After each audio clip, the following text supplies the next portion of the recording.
देखो आज का जो आपके पास वीडियो है इसमें मैं पढ़ाऊंगा आपको mathematical tool.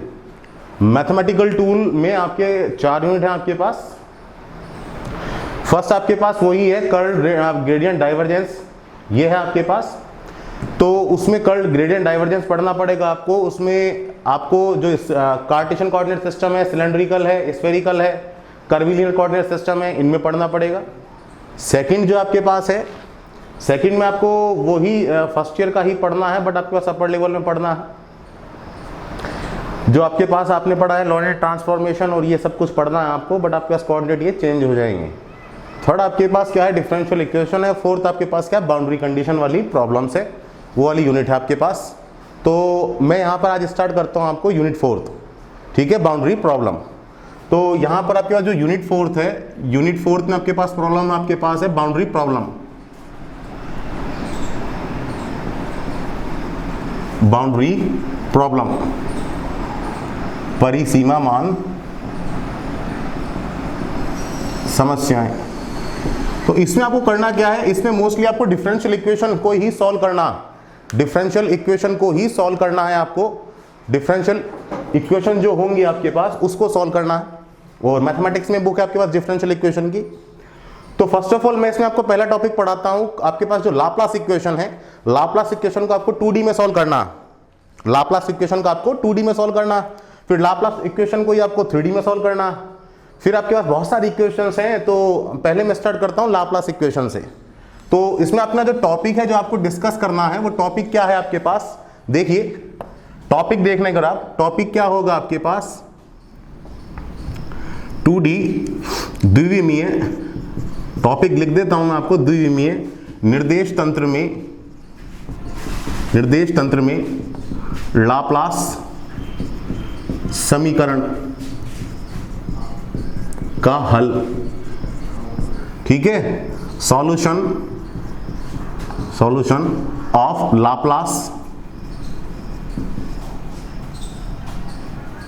Laplace equation in 2D। तो हमें ये पढ़ना है आपको। तो किस तरह से करें, तो सबसे पहले आपको करना क्या है, सॉल्यूशन में आप ये मेथड देखते चलिए। 2D में आपको लाप्लास इक्वेशन को सॉल्व करना। तो देखिए आपके पास क्या लिखेंगे, सबसे पहले आप लाप्लास इक्वेशन होती क्या है उसको लिखना। तो देखो आपके पास क्या लिखेंगे, since we know that Laplace जो इक्वेशन होती है, लाप्लास समीकरण, वो आपके पास क्या होती है, del square phi is equals to 0। यहां पर तो ये आपके पास लाप्लास इक्वेशन होती है, del square phi is equals to 0। यहां पर जो फाई है ये आपके पास क्या है, कोई स्केलर क्वांटिटी है, कोई अदिश राशि है। और आपके पास जो डेल स्क्वायर है, ये आपके पास डेल तो क्या होता है, डेल ऑपरेटर, और जो डेल स्क्वायर है वो आपके पास क्या होता है, डेल को डेल से डॉट प्रोडक्ट कर दीजिए तो डेल स्क्वायर आ जाएगा। ये आपके पास क्या है, लाप्लासियन ऑपरेटर। ये आपके पास क्या है, लाप्लासियन ऑपरेटर। और del square phi is equals to 0, वो आपके पास क्या है, लाप्लास इक्वेशन। इस लाप्लास इक्वेशन को मुझे 2D में लिखना है और इसको सॉल्व करना। तो 2D में हमें पता है, देखो we know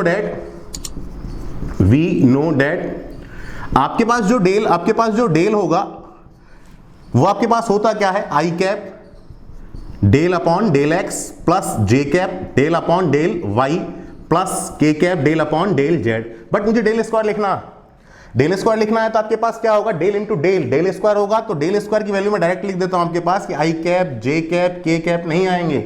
reason I dot I 1, J dot J 1, K dot के 1 यूनिट वेक्टर हैं ये। तो आपके पास आएगा del 2x upon del x square, del 2y upon del Y square plus del 2z upon del z square. तो मैं इसको वापस ऐसे लिख देता हूं, जो डेल स्क्वायर है आपके पास वो क्या होगा, del 2 upon del x square plus del 2 upon del Y square plus del 2 upon del z square. ये सभी को पता है, फर्स्ट ईयर में आप पढ़ चुके हैं। देन इसके बाद क्या होगा, लाप्लास इक्वेशन को लिखना। तो देखो द्विविमीय निर्देश तंत्र में लाप्लास समीकरण को किस तरह से लिख सकते हैं आप, लाप्लास समीकरण को निम्न प्रकार से लिखा जा सकता। आपको कंप्लीट नोट्स बनवा रहा हूं मैं। तो आपके पास क्या होगा, देखिए, तो आप डेल स्क्वायर की वैल्यू रख दीजिए del 2 upon del x square plus del 2 upon del Y square plus del 2 upon del z square. आपने डेल स्क्वायर की वैल्यू रख दी और आपके पास फाई है, ये रहा फाई इक्वल टू 0। फाई यहां पर सिंपल मल्टीप्लाई होगा, ना डॉट है ना क्रॉस, सिंपल मल्टीप्लाई है तो सिंपल मल्टीप्लाई कर दीजिए आप। देखो एक बार ये, तो आपके पास आ गया del 2 phi upon del x square plus del 2 phi upon del Y square plus del 2 phi upon del z square equal to आपके पास 0। तो आपके पास देखो जो del square phi upon del x square plus del 2 phi upon del Y square plus del 2 phi upon del z square equals to 0। ये question number second. तो मुझे करना क्या है, इसको सॉल्व करना है। तो मुझे करना क्या है, सॉल्यूशन में आपके पास सॉल्यूशन किसका मिलेगा, फाई का मिलेगा।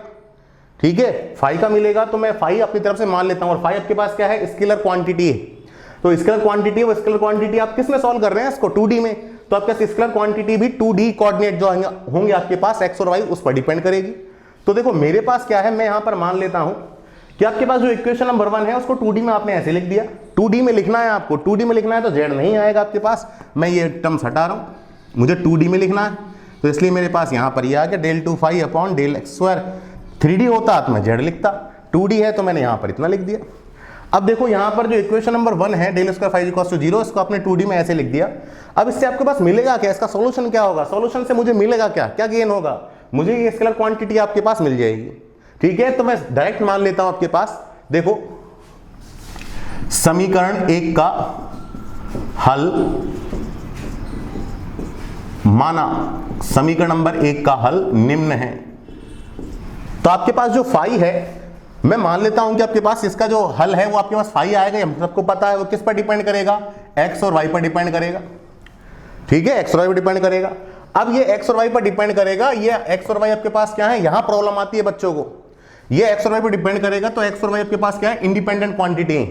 तो आप क्या करते हैं, एक्स की टर्म्स को अलग लिखते हैं, एक्स की टर्म्स मैंने मान ली कैपिटल एक्स, और वाई की टर्म्स अलग लिखते हैं कैपिटल वाई, ये लिख दी मैंने। ठीक है, और जो आपके पास टर्म्स है, एक्स की टर्म्स क्या है कैपिटल एक्स, वाई की टर्म्स क्या है कैपिटल वाई, उनके मल्टीप्लीकेशन, उनके गुणनफल के रूप में आप लिख सकते हैं। ये रूल होता है जब भी आपके पास क्या हो, ये स्केलर फंक्शन है, ये डिपेंड करेगा दो कोऑर्डिनेट एक्स और वाई पर। 2D की बात कर रहे हैं, 3D की बात करते हैं तो आपके पास 3 कोऑर्डिनेट पर डिपेंड करता। तो मैंने 2D पर लिखा तो आपके पास ये x भी इंडिपेंडेंट है, y भी इंडिपेंडेंट है, तो आपके पास x जो है उसकी टर्म्स क्या है कैपिटल x, y है उसकी क्या है कैपिटल y। तो इनके आपके पास जो टर्म्स है, इनके जो पद हैं, उनके गुणनफल के रूप में आप इसको लिख सकते हैं, किसको, सॉल्यूशन को। ये रूल है। तो ये मैं देता हूं इक्वेशन नंबर 3। तो मुझे यही निकालना है, मुझे निकालना है x और मुझे निकालना है y।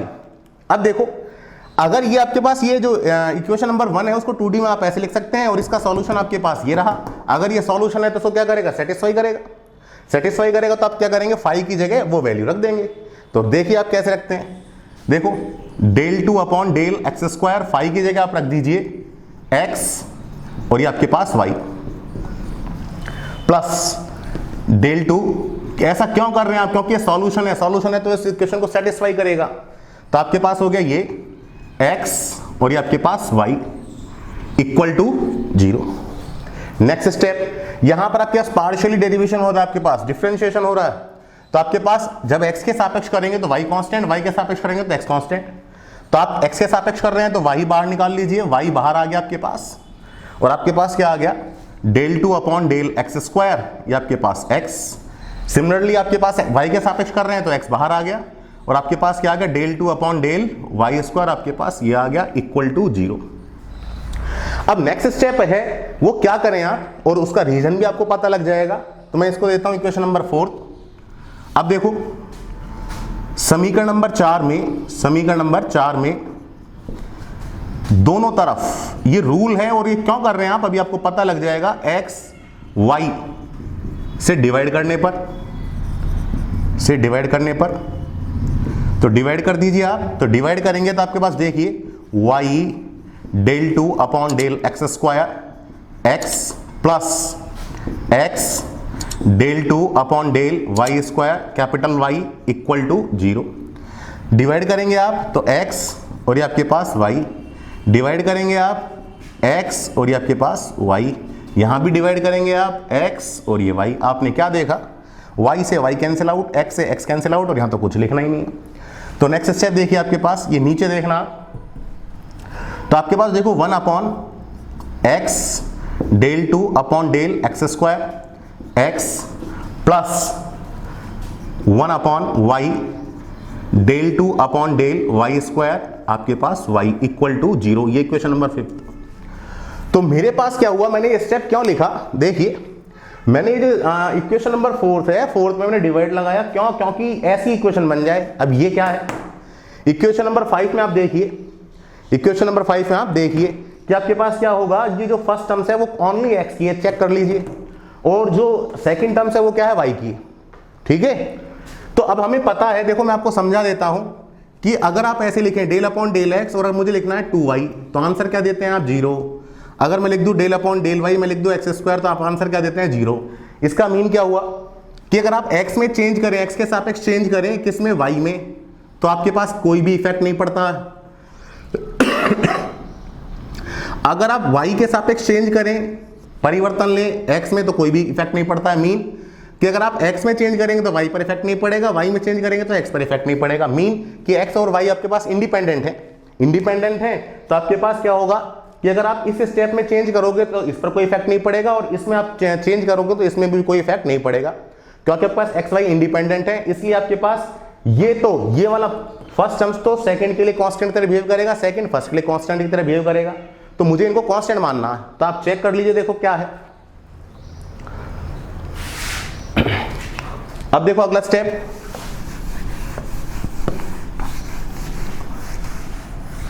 अब देखिए मुझे करना क्या है, मुझे इतना पता लग गया कि मुझे कांस्टेंट मानकर चलना है। तो अब देखो ये है,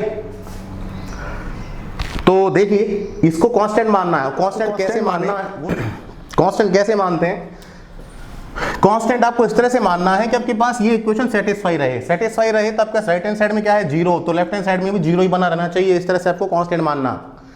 तो आपके पास देखो मैं यहां लिख रहा हूं 1 upon x del 2 upon del x square x, इसको मैंने कांस्टेंट मान लिया, मैंने इसका के स्क्वायर।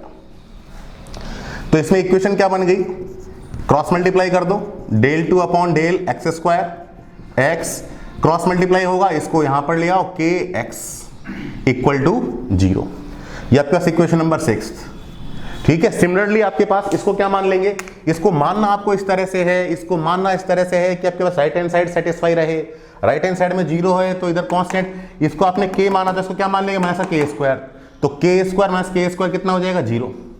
तो मैं यहां पे लिख देता हूं आपके पास 1 upon y del 2 upon del Y square y is equals to plus का के स्क्वायर, यहां पर क्रॉस मल्टीप्लाई कर दीजिए, तो आपके पास del 2 upon del Y square Y plus minus आ जाएगा इसमें, माइनस का के वाई इक्वल टू 0। अब अगला स्टेप देखिए, अब अगला स्टेप आपके पास क्या होगा, ये जो इक्वेशन बनती है ये आपके पास क्या बनती है, सेकंड ऑर्डर की डिफरेंशियल इक्वेशन है, और आपके पास ये क्या है, सरल और गति का जो समीकरण है वो वाली जो इक्वेशन बनती है वो भी है ये सिंपल हार्मोनिक ऑसिलेटर वाली। तो इसका सॉल्यूशन आपको डायरेक्ट याद रखना है, तो आप क्या लिख देंगे, समीकरण नंबर 6 का हल, 6 का हल, 6 व 7 का हल, 7 का हल निम्न प्रकार से दिया जाता। तो 6 और 7 से हल किस प्रकार दिया जाएगा आपको मैं बता देता हूं। अगर आपके पास प्लस आता है तो आपका सॉल्यूशन बिना हाइपरबोलिक का, माइनस आता है तो हाइपरबोलिक का। अब सॉल्यूशन क्या होता है वो डिफरेंशियल आप पढ़ेंगे, मैं पढ़ा दूंगा आपको डिफरेंशियल, उसमें आपको पता लग जाएगा। तो एक्स इज इक्वल टू इसका सॉल्यूशन आप कैसे लेकर चलते हैं, ए कांस्टेंट साइन क्या लिया आपने के और x plus B cos k x, ये आपके पास सॉल्यूशन आ गया। एक्स तो ये आ गया, वह वाई इससे आ जाएगा, वाई कितना आ जाएगा, ए बी कांस्टेंट ले लिया, इसमें ले लीजिए सी। ये सॉल्यूशन आपको डायरेक्ट याद रखने हैं, हम फिजिक्स पढ़ रहे हैं यहाँ पर, सी मैथमेटिक्स होती है तो सॉल्व करते हैं आप, सी साइन माइनस आ गया उसमें, तो आपके पास इसमें सॉल्यूशन आएगा हाइपरबोलिक का, k y plus D cos hyperbolic k y, तो आपके पास ये आ गया। तो x और y आपके पास आ गए, जो आपके पास फाई निकालना था तो समीकरण नंबर 2 में आप रख दीजिए, तो समीकरण नंबर 2 में आप रखेंगे तो अपना सॉल्यूशन आ जाएगा। तो देखो समीकरण नंबर 2 से तो समीकरण नंबर 2 से आपके पास रख दीजिए five x y is equals to, आपने क्या माना था एक्स और ये आपके पास वाई। अगला स्टेप आपके पास क्या आ गया, five x y is equals to, x कितना आपके पास A sine k x plus B cos k x, और आपके पास वाई कितना है C sine hyperbolic k y plus D cos hyperbolic k y. तो ये आपके पास क्या है, ये पूरा का पूरा सॉल्यूशन है। तो 2D में आप सॉल्यूशन ऐसे देकर चलते हैं लाप्लास इक्वेशन का, ठीक है। ऐसे इसका सॉल्यूशन 3D में भी आएगा, ऐसे इसका आपके पास स्फेरिकल में भी आएगा। तो मैंने आपको 2D का सॉल्यूशन बता दिया, ठीक है। तो ये मैथमेटिकल टूल की जो यूनिट 4 है उसमें आपका फर्स्ट टॉपिक था, तो ये मैंने आपको डिस्कस कर दिया। नेक्स्ट वीडियो में हम क्या करेंगे, इसके वो नेक्स्ट टॉपिक या नेक्स्ट यूनिट में आपको मैं टॉपिक पढ़ा दूंगा, तो आप पढ़ते रहिए, ठीक।